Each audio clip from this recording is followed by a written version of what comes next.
বিরামহীন চলছে হাতুড়ি দিয়ে লোহা পিটানোর কাজ। কথা বলার সময় নেই কারিগরদের। এভাবেই ব্যস্ত সময় পার করছেন মেড ইন জিঞ্জিরার তাওপট্টি এলাকার কামার শিল্পের কারিগররা। ছুরি, বটি, দা, চাপাতি বানানোর পাশাপাশি গবাদি পশুর মাংস কাটার পুরনো সরঞ্জামাদি শান দেওয়ার কাজও চলছে সমান তালে। মেড ইন জিঞ্জিরার তাওপট্টি বাজার ও আশপাশের এলাকা ঘুরে দেখা যায় হাপড় দিয়ে কয়লার আগুনে লোহা পুড়িয়ে লাল করা হচ্ছে। ছোট বড় বিভিন্ন আকারের হাতুড়ি দিয়ে পিটিয়ে আকার পরিবর্তন করে তৈরি হচ্ছে প্রয়োজনীয় সরঞ্জাম। ঘাম ঝরানো শরীরে কামারের হাতুড়ির বাড়িতে টুংটাং শব্দে লোহার অবস্থান পরিবর্তন হচ্ছে মুহূর্তের মধ্যেই। লোহা লাল থাকতেই দ্রুত সময়ের মধ্যে এসব সরঞ্জাম উৎপাদন করতে লোহা ও কামারদের মধ্যে চলছে এক প্রতিযোগিতা। পুরাই লাল করে তারপর পিটাই আমরা দুজনে পিটাই, তারপর আমরা চাপাটি বানাই, ছুরি বানাই, দাও বানাই, বটি বানাই।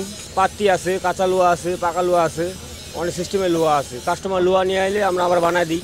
ওরা যদি লোহা নিয়ে আসে তাহলে 600 টাকা কেজি আমরা বানাই দিই। আমাকে লোহা যদি দিই তাহলে 700 টাকা কেজি রাখি আমরা। প্রতি বছর ঈদুল আজহার সময় কোরবানির গবাদির পশুর মাংস কাটার জন্য প্রচুর ছুরি, বটি, দা, চাপাতি ও কুড়ালের প্রয়োজন হয়, যা এখানেই পাওয়া যাচ্ছে কম দামে। সারা বছর এসব সরঞ্জাম তৈরির কাজে চাপ না থাকলেও নতুন এসব ধাতব সরঞ্জামাদি তৈরি সহ শান দিতে মেড ইন জিঞ্জিরার কামারপল্লীতে কাজের চাপ ক্রমেই বাড়ছে। 2 হামার দিয়ে পিটাইতে হবে, তারপরে আমার এই ছোট হাতুড়ি দিয়ে পিটাইতে হবে। 4 থেকে 5টা পোড়া লাগবে চাপাটিটা শেষ করতে। চাপাটি বানানোর পরে তারপরে আমরা গিয়ারলিংয়ে ধার করি, গিয়ারলিংয়ে ধার করে এখানে পোড়া দিয়ে তারপরে লবণ পানি দেবো।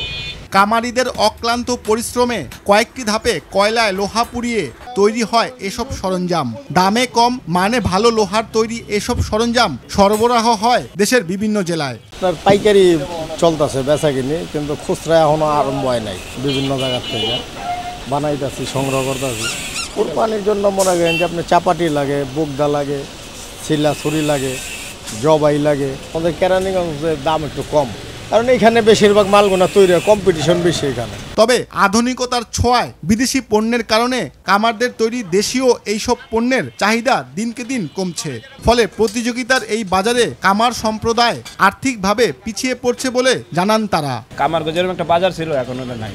আধুনিক সব চায়না মায়না বাল বুতা এটা সেটা ব্যবহার করে, ওই দেশি মালের ওরকম একটা চাহিদাও নাই। আমরা দাও, বড়ি, ক্ষমতা, কুড়াল বানাই, সবই কিছু বানাই, বুঝো না। আমার কাছে কোনোটা বাদ নাই, যা যা দরকার। এখন তো মনে করো ব্যবসা বাণিজ্য বাজার হলো ঠান্ডা, সব ডুবাই ডাবাই হালাই যায় চায়না আলাদা।